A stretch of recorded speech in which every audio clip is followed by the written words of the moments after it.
ఎంటైర్ల కెరియర్లో పర్సనల్గా కానీ ప్రొఫెషనల్గా కానీ చంటి బాగా బాధపడింది, బాగా సంతోషపడింది, ఏదో ఒకటి చెప్పాలంటే ఏం చెప్తాడు?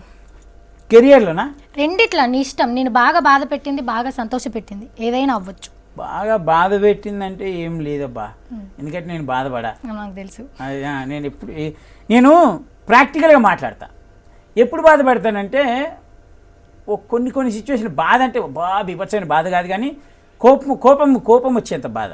అది ఎలాంటిదంటే మనకు తెలుసు వాళ్ళు మన ఫ్రెండ్సే అని, మన గురించి ఎక్కడికైనా వెళ్ళి మాట్లాడేసి అన్ని విషయాలు మాట్లాడేసి మన గురించి మనకు కనబడకుండా తిరుగుతూ అవతలోడు చెబుతాడని తెలిసి కూడా మాట్లాడి వాడు చెప్పిన తర్వాత అది రుజువు అవుతుంది చూడు మన ముందు. ఆడు ఎంత మాట్లాడాను ప్రూఫ్స్ దొరుకుతాయి మనకు. అది దొరికినప్పుడు మనం అడగలేము, ఎందుకంటే మనకు సంస్కారం ఉంటుంది. నీకు సిగ్గు లేదరా నా గురించి ఇలా మాట్లాడేవని. వాడు నవ్వుకుంటూ మన ముందు వచ్చి నిలబడి ఏందన్నట్టు వీడు మాట్లాడింది వాడు మాట్లాడాడని చెప్తాడు. అప్పుడు బాధ అనిపిస్తుంది. నలుగురికి తెలుసు నువ్వు మాట్లాడేవని తెలుసు, నువ్వే చేస్తున్నావు అని తెలుసు, మళ్ళీ ఎందుకు నా ముందు ఎందుకు కవరించలు? నీ దోస్తాన కోసం ఏముంటుంది దోస్తానంలో? దోస్తానంటే మెయింటైన్ చేస్తే దోస్తాను, మెయింటైన్ చేయకపోతే ఉత్తకథ. ఏమైనా అంటే అప్పుడు బాధ అనిపిస్తుంది. నువ్వు ఇలా చేస్తున్నావు, నీ గురించి ఇంకోటి చేస్తాడు కదా, తప్పకుండా అప్పుడు బాధ అనిపిస్తుంది. సంతోషం ఎప్పుడు అనిపిస్తుంది తెలుసా? సంతోషం ఎప్పుడు అనిపిస్తుంది? నాకు కావాల్సింది దొరికినప్పుడు. అంతే. నేను చెప్తా సంతోషం అంటే, నేను హార్లీ డేవిడ్సన్ కొనుక్కుందామని ఇంటర్మీడియట్లో అనుకున్నా. అంటే బుక్కుల్లో వస్తుండే అప్పుడు హార్లీ డేవిడ్సన్ బైక్లో జీవితంలో ఎప్పటికైనా కొనకపోతామరా అనుకున్నా. హార్లీ డేవిడ్సన్ బైక్ కొన్న రోజు హ్యాపీగా ఫీల్ అయ్యా, ఎందుకంటే ఒక ఫారెన్ మేడ్ బండి.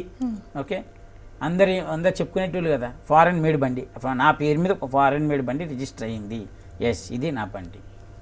అప్పుడు హ్యాపీ. బాగా బాధపడ్డ సిచ్యువేషన్ అంటే, ఇక కళ్ళల్లోంచి నీళ్ళు వచ్చే సిచ్యువేషన్ అంటే, నా ఇంటి గృహప్రవేశానికి నేను ఇల్లు కొనుక్కున్నప్పుడు నా గృహప్రవేశం మా అమ్మ లేదు. అది నాకు బాధ అనిపించింది. అంటే మనం ఎంత పీకి ఎంత కట్టలు కట్టినా మనకంటూ ఒకళ్ళు ఉండాలి, వాళ్ళు లేరు. ఒక్క క్షణం బాధ అనిపించింది. అబ్బా ఉండుంటే హ్యాపీగా ఉంటుండే కదా, ఆమె ఫీల్ అవుతుండే కదా కొడుకో ఇల్లు కొనుక్కున్నాడని. అప్పుడు బాధ అనిపించింది. ఇక సంతోషం అయితే బండిది. ఇక నేను ఎప్పుడు కారు కొనుక్కున్నా హ్యాపీగానే ఉంటా. నేను నాకు ఇంకోటి ఉన్నాడని చెప్పినా కదా, నాకు నిష్టదరిద్రుడు ఒకడు ఉన్నాడు, చెప్తా. నా కష్టంలో నా సుఖంలో ఆడు ఉంటాడు. నేను ఎప్పుడు కారు కొనుక్కోవడానికి పోయినా ముందు కారు ఆయనతోటే బయటికి తీపిస్తా. కొత్త బండి అనుకో, ఆయనకి ఇచ్చేస్తా కీసు, నువ్వేది ఆ బండి బాగుందని ఎవడైనా అనుకో టెస్ట్ డ్రైవ్ చేసి రాపో, నేను ఫిక్స్ అవుతాను. ఎందుకంటే నమ్మకం అనమాట. బాగుంది అంటే బాగుంది, బాగాలేదంటే బాగాలేదు. ఇద్దరమే హ్యాపీగా ఫీల్ అవుతాం. అంతే. అదే మంచిగా ఉందని ఆ బండి కొందాం. కొన్న తర్వాత కూడా బండి నడిపితే నాకేమైనా ఇబ్బంది అనిపించింది అనుకో, నువ్వే చెప్పినావు కదా మంచిగా ఉందని అన్నట్టు చూడొచ్చు. మంచిగా ఉందిరా నాయన, నువ్వు ఎందుకురా తింటావు అంటాడు. అట్లా పండ్లు కొన్నావు ఇప్పటిదాకా అంటే ఇప్పుడు కొనడం ఉంటే ఎగేసుకోమని కాదు, బండికి మార్చుకుని పోవడం. ఇప్పుడు ఫస్ట్ నేను మారుతూ 800 తిరిగిన, శాంట్రోకి వచ్చిన, I10కి వచ్చిన, శాంట్రో అమ్మేసి I10 అమ్మేసి వర్ణ, మళ్ళీ వర్ణ అమ్మేసి ఫ్లూడి అమ్మేసిన, ఇప్పుడు ఇంకో బండి. అట్లా ఉంచుకుంటలేవు ఏది ఎందుకు అమ్మా, ఇచ్చేసి ఎక్స్చేంజ్ ఆఫర్ పాతవి ఇచ్చి కొత్తది తీసుకోవాలి. ఉగాది ఆఫర్స్ మొత్తం ఉగాది. సరే నువ్వు ఉన్నట్టే హ్యాపీగా ఉంటావు అంటే ఇలా నువ్వు వచ్చినందుకు కూడా నేను హ్యాపీగా ఫీల్ అవుతున్నా. ఎప్పుడు ఇంత హ్యాపీగా ఉండు, నీ కెరియర్ సూపర్ హిట్ ఉండాలా, అనుకునే అన్ని మంచిగా జరగాల, అన్ని మంచిగానే జరుగుతాయి. Happy birthday to you.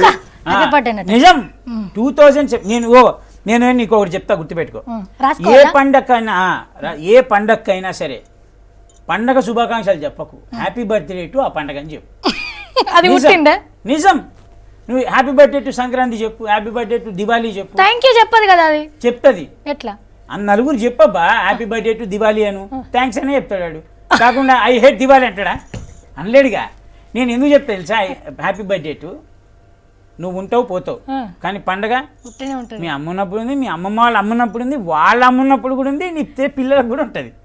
అది పోతుందా ఈరోజు నేను దివాళీ నేను చచ్చిపోతాను అంటదా? అనదు. అందుకని ప్రతిదీ హ్యాపీ బర్త్డే అనమాట. Happy birthday new year, happy birthday Sankranti, happy birthday Diwali, happy birthday to Savitri. After 80-100 years తర్వాత నువ్వు సావిత్రి. అంతే. 100 ఏళ్ళు బతుకుతావా? ఇది ఎక్కడ కష్టం. ఇప్పుడే చంపేసేటట్టున్నాడు నన్ను, పండుగ పూట చంపదు, పాపం తలుగుతుంది. ఇప్పుడు ఎందుకు చంపుతా, టైం వచ్చినప్పుడు చంపుతా. ఓకే, అయితే ఏది పోదాం మా ఇంటికి పోదాం.